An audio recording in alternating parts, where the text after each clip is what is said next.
बुल्ले शाह जिन्होंने सूफियाना कलाम के रत्नों से संगीत की दुनिया को नवाजा है, यहीं के रहने वाले थे। उस्ताद अली बख्श और उस्ताद काले खान अपना कौशल्य, वतन की मिट्टी की खुशबू एवं सौंदर्य को साथ लेकर पटियाला आए थे। यहाँ के संगीत के साथ इनका संगीत मिलकर मधुर आकार प्रधान गायकी बनी, जिसके स्पष्ट बोल, तैयारी, सुंदर ताने, लयकारी और गमक देखते बनती थी। जम्मू और कश्मीर दरबार में इनको दरबारी गायक के रूप में निमंत्रित किया गया व इन्हें संगीत रत्न और तान सम्राट की उपाधि दी गई। 20वीं शताब्दी में उस्ताद अली बख्श को पुत्र रत्न की प्राप्ति हुई, जो आगे जाकर मशहूर गायक उस्ताद बड़े गुलाम अली खां कहलाए। आपके 3 और पुत्र हुए, सभी ने मिलकर पटियाला कसूर गायकी को प्रसिद्ध किया। उस्ताद बड़े गुलाम अली खां अपने समय में संगीत के क्षेत्र में महान हस्ती रहे हैं, जिन्होंने बाल्यकाल में अपने पिता एवं चाचा से संगीत की तालीम ली। परिस्थितिवश इन्हें सारंगी भी सीखना पड़ा। कुछ समय के लिए वे मुंबई आए और उस्ताद सिंधी खां से भी तालीम हासिल की। आपका प्रिय वाद्य कानून था।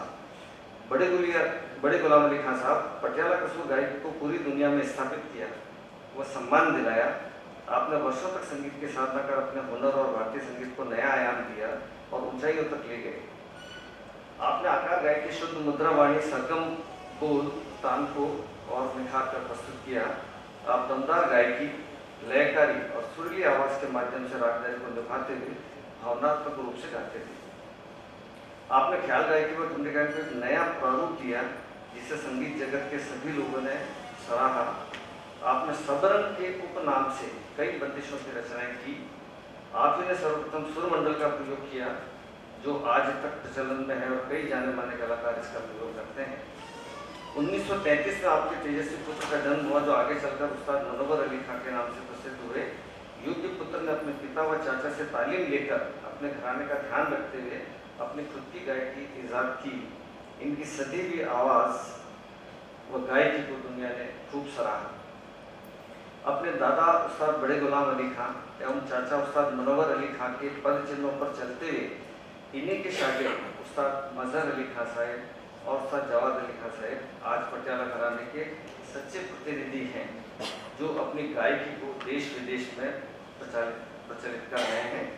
अजय चक्रवर्ती और उनकी पुत्री कौशिकी चक्रवर्ती भी इस घराने के गौरव हैं। पटियाला के महाराज भूपेंद्र सिंह ने अपने दरबार में कई संगीतज्ञों को प्रोत्साहन दिया एवं उनके संरक्षक रहे। आपके राज्यकाल में संगीत खूब फला फूला।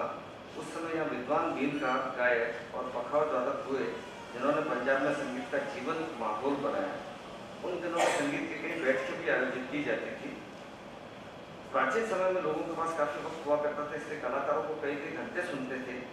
एक रागों को 3-3, 4-4, 5-5 घंटों सुनते थे। यहाँ तक कि रात भर भी कार्यक्रम हुआ करते थे। उन दिनों माइक नहीं हुआ करते थे, इसलिए उन दिनों कलाकारों की आवाज़ भी बुलंद थी, गमक का भी खूब प्रयोग करते थे। आधुनिक युग में लोगों के पास समय की कमी है, इस बात को बड़े गुलाम अली खां साहब ने भाप लिया था और उन्होंने अपने ख्याल गायन में यह बदलाव किया। उसे बहुत लंबा नहीं गाते थे। बंदिश गाने से पूर्व जो दीर्घ आलाप चलता था उन दिनों, उसे संक्षिप्त किया। बंदिश को अति विलंबित लय में नहीं गाया। उसके पश्चात भी जितनी जरूरत होती उसके अनुसार आलाप लेकर इससे यंत्र को पूरा करते थे। यानी कि राग के सभी नियमों का पालन करते हुए और ख्याल गायन को सुरक्षित रखते हुए संक्षिप्त किंतु पूर्ण गायन होता था। ये उनकी देन है। जबकि ग्वालियर घराने में ध्रुपद अंग से ख्याल गाते हैं। आज उस्ताद मजहर अली खां साहब और उस्ताद जवाद अली साहब इन्हीं बातों का ध्यान और घराने का ध्यान रखते हुए उसी प्रकार की गायकी को अपना रहे हैं। आकार प्रधान गायकी व सुंदर बोलों की रचना किस घर की उपलब्धि है। तान और बोल तान को खूबसूरती से लगाना भी इस घराने की विशेषता है। जबकि जयपुर घराने में वक्र ताने और आलाप की छोटी छोटी तानों में बढ़त होती है। लयकारी और गमक कार्य भी पटियाला घराने में बखूबी किया जाता है। ख्याल में स्थिर और अंतरा संपूर्ण होना व उनका परस्पर सहजता में मिलना भी इस घराने की देन है। इस घराने ने ख्याल के साथ साथ टप्पा, काफिया, लोक संगीत को भी काफी प्रचारित किया, जिन्हें आज के कलाकार भी गाते हैं। वो इस घराने की खासियत को बरकरार रखे हुए हैं। तीनों शब्दों में विचरने की क्षमता के साथ आवाज की सहजता भी इस घराने की विशेषता है। मधुर आवाज के धनी बड़े गुलाम अली खां साहब को कड़ स्वर लगाने में कमाल हासिल था। आपने देश में कई संगीत सम्मेलनों में भाग लिया, जिसमें पटियाला घराने का जगह जगह प्रचार हुआ। उन्होंने कई ठुमरियाँ भी गाई। और इस शैली को कायम रखा। किराने घराने में भी ठुमरी का अंग मधुर है, लेकिन पटियाला से भिन्न है। और आप लोगों को एक किस्सा पता ही होगा कि नौशाद साहब के निर्देशन में फिल्म मुगल आजम में जब गुलाम अली साहब को रिक्वेस्ट किया गया था कि आप एक गीत गाइए, तो उन्होंने मना कर दिया था। वो फिल्म में गाना नहीं चाहते थे, लेकिन के आसिफ साहब और नौशाद साहब के बहुत रिक्वेस्ट करने पर भी मना करते रहे। फिर उन्होंने सोचा कि इन लोगों से कैसे निपटें, तो उन्होंने कहा कि मैं एक गाने के 25,000 लूँगा उस वक्त। तो वो तुरंत तैयार हो गए कि आसिफ साहब ने, उन्होंने कहा 25,000 रुपये दे देंगे, लेकिन आपको गाना गाना है। तब वो बड़े गुलाम अली खान साहब को लगा कि तो गाना ही पड़ेगा, और तब उन्होंने सोनी राग में मुगल आजम में एक बंदिश प्रस्तुत की थी। अंत में मैं इस घराने को जीवित रखने और आगे बढ़ाने के लिए सरकार और सांस्कृतिक केंद्र के योगदान की काफ़ी जरूरत है। सरकार और कॉरपोरेट हाउस की मदद से SRA कोलकाता जैसी, जिसने कि देश को बहुत अच्छे से कलाकार किए, राशिद साहब, अजय चक्रवर्ती वगैरह, इस तरह की एक चंडीगढ़ में अगर SRA जैसी कोई संस्था बनती है तो ये यहाँ पंजाब घराने के लिए बहुत उपयोगी होगी। इसमें गुरु शिष्य परंपरा से हर विधा में तालीम दी जाए, विशेषज्ञों को आमंत्रित किया जाए, साधना और संगीतज्ञों के कार्यक्रम आयोजित किए जाएं, और साथ ही इस अकादमी में शिक्षा ग्रहण कर रहे वरिष्ठ विद्यार्थियों को मंच प्रदान किया जाना चाहिए। बैठकें भी आयोजित हो जिससे पंजाब का संगीत और प्रगति करे। इस तरह के सेमिनार जो आज आयोजित हुआ है, इससे पटियाला घराने का इतिहास और योगदान के बारे में लोगों को अवगत कराया जा सके, का आयोजन इस दिशा में एक रचनात्मक प्रयास है, और इसके लिए मैं सभी आयोजकों को बधाई देता हूँ। थैंक्स, धन्यवाद।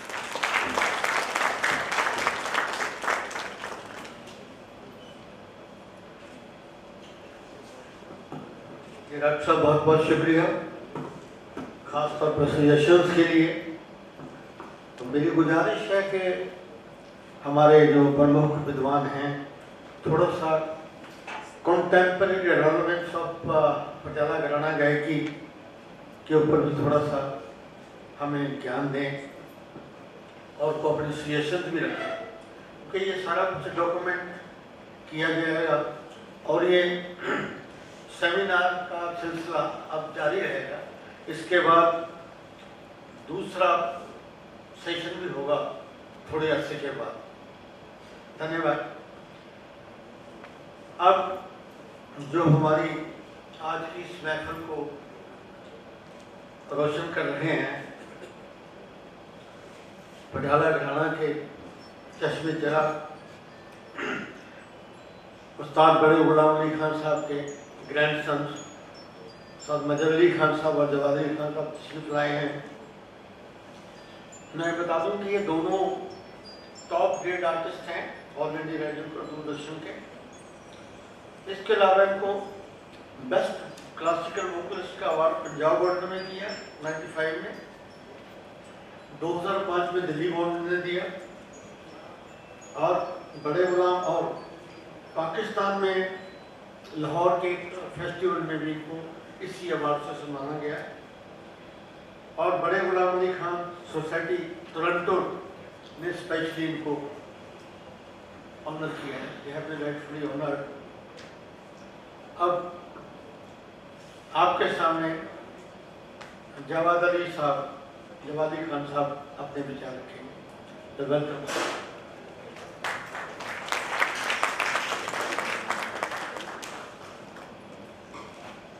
नमस्कार तमाम हमारे मुअज़्ज़िज़ ख़वातीन और हज़रात, और जो भी जिन्होंने ये बहुत ही बेहतरीन कार्यक्रम का ये जो आयोजन हुआ है, इसकी बहुत ज़रूरत थी, ख़ासकर हमारे इस पंजाब क्षेत्र में, पूरे चंडीगढ़ में, पूरे पंजाब में। और कुछ बातें मैं आप लोगों के गोशगुजार करूँगा, आपके समक्ष रखूँगा, जो कि मेरा कहने का मतलब ये होगा कि जो कुछ कहूँगा सच कहूँगा और सच के सिवा कुछ नहीं कहूँगा।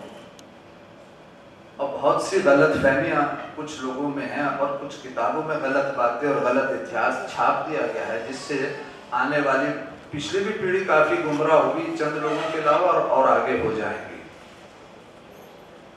पटियाला घराना के सिलसिले में हमें बात करनी है, तो पटियाला घराना का अरूज जो हुआ, मैं पहले ये कह दूं, वो सिर्फ महाराजा भूपिंदर सिंह जी के ज़माने में हुए, जहाँ तक के शास्त्रीय संगीत का ताल्लुक है। जैसी पैट्रनेज महाराजा भूपिंदर सिंह जी ने दी है, वो मेरा ख्याल है पंजाब को एक मकाम दे गए हैं इस संगीत जगत के अंदर, एक बहुत बड़ी जगह दिलवा गए हैं।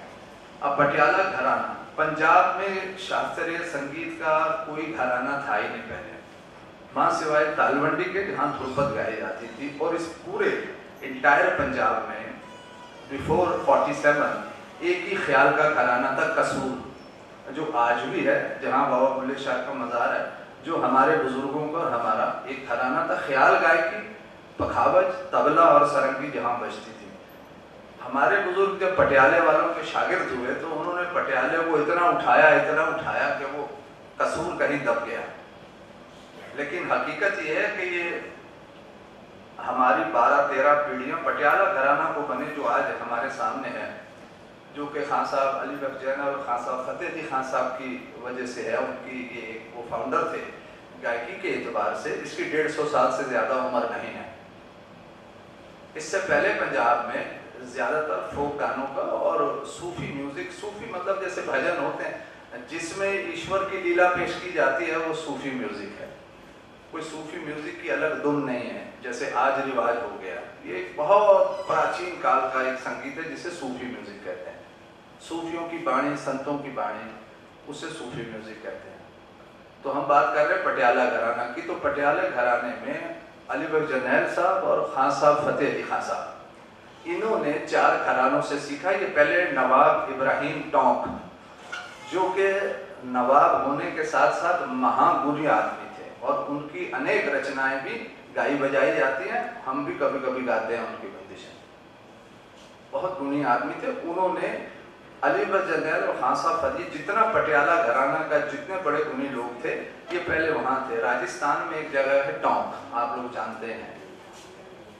तो जब महाराजा भूपिंदर सिंह साहब महाराजा बने और उन्होंने इन चीज़ों को देखा तो उनको बहुत अच्छा लगा और उन्होंने कहा कि जैसे अदर स्टेट्स में इतनी पेट्रोनेज नवाब राजाओं महाराजाओं ने दी है तो क्यों नहीं हमारे पंजाब में किस चीज़ की कमी। तो पंजाब के गवैये जो कि दूसरी स्टेट्स में जा कर के अपने सुरों के रंग बिखेर रहे थे, उन्होंने कहा वाई नॉट कि इनको हम पंजाब बुलाएं और पंजाब गायकी का जो है वो प्रचार हो।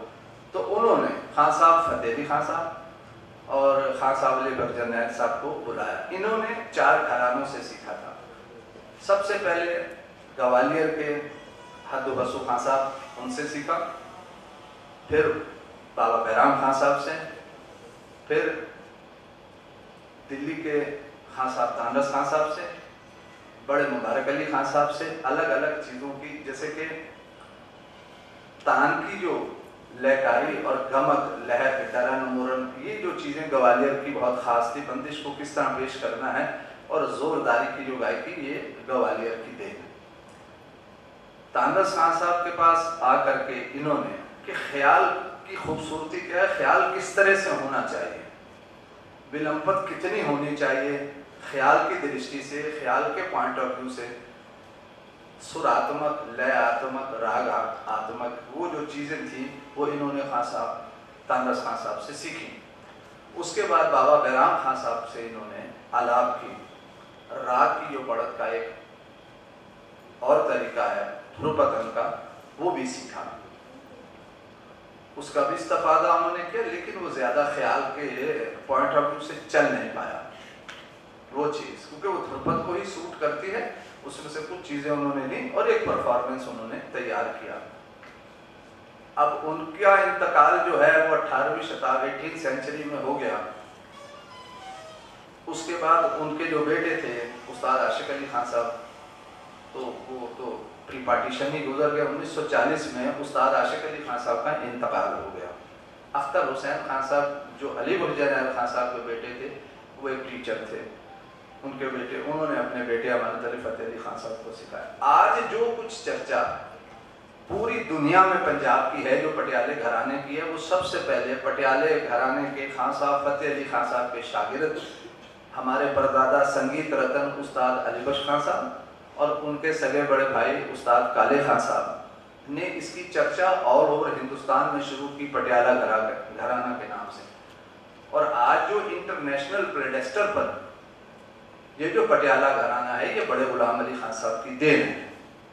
पूरी दुनिया में उस्ताद बरकत अली खान साहब की देन है कि ये चौमुखी गायकी का मालिक जो पटियाला घराना आज बना है। अब जब बन गया है, वो लोग जो पाकिस्तान चले गए थे, जिन्होंने ख्याल गाना भी छोड़ दिया है, अपने रूट्स और परंपराओं को भी छोड़ दिया है, वो भी अकड़े हुए आते हैं और कहते हैं हम पटियाला घराने वाला वो है जो उसको सीना तान के उसको करता रहे। जैसे कि मैं, मेरे बड़े भाई मजहर अली खान साहब, हम लोगों ने कभी भी किसी और चीज़ का सहारा नहीं लिया। हमें कोई प्लॉट नहीं मिला, कोई नौकरी नहीं मिली कि आकाशवाणी में हम नौकर हैं या किसी यूनिवर्सिटी में हम नौकर हैं, हमारे पास कोई सैलरी नहीं है, मगर हमने शास्त्रीय संगीत को छोड़ा नहीं है कि जब तक भी हम जिंदा हैं इस परंपरा को किसी तरीके से हम लेके चलेंगे और चल ही रहे हैं। और बड़ी कृपा है मालिक की कि चल रहे हैं। और इतने इतने बड़े गुणी लोग और सब मोअज़्ज़िज़ लोग यहाँ पे बैठे हैं, हमारे यशपाल जी बैठे हैं, कवलिया जी बैठे हैं, सब लोग। मैं यही कहूँगा कि सब घरानों ने मिलकर के संगीत की सेवा की है। जो भी गाता है वो संगीत ही की सेवा करता है। और ये एक फूलों का गुलदस्ता, जैसे फ्लावर बास्केट, सभी घरानों ने अपने अपने फूल सजा करके गुलदस्ता बनाया है, जिसे हम हिंदुस्तानी शास्त्रीय संगीत कहते हैं।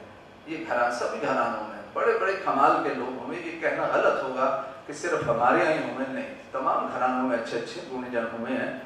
लेकिन इसमें भी कोई शक नहीं कि कुछ लोग होते हैं जो ऐसे होते हैं कि जिनके बारे में गुणीजन भी कहते हैं कि ऐसे लोग शायद अब पैदा नहीं होंगे। और वही लोग होते हैं जो संगीत को एक ऐसी जगह पे ले जाते हैं जहाँ हर लोग, आम लोग भी संगीत को सुन के उससे मोहब्बत करने लगते हैं, उसे पसंद करने लगते हैं। तो बस ये मैं ज़रूर कहूँगा कि आज जो कुछ भी पटियाला घराना है और आजकल जो कुछ भी हो रहा है, और ये जो आज सेमिनार हुआ है, ये वाकई काबिल तारीफ़ है। ये बहुत ही एक अच्छा पहला कदम है कि इतने अच्छे अच्छे लोग सुनने के लिए भी आए हैं और अच्छे लोगों ने इसका आयोजन भी किया है, ताकि कुछ चर्चा चले तो कुछ संगीत का कारोबार भी चलेगा और संगीत की चर्चा भी बढ़ेगी। आने वाली पीढ़ी, आने वाली नस्ल संगीत को सुनेगी, देखेगी और सीखेगी। इसी के साथ मैं आप सब लोगों का बहुत बहुत शुक्रिया अदा करता हूँ कि आपने हमें बुलाया और बोलने का भी मौका दिया। बड़ा बड़ा धन्यवाद। Thank you so much.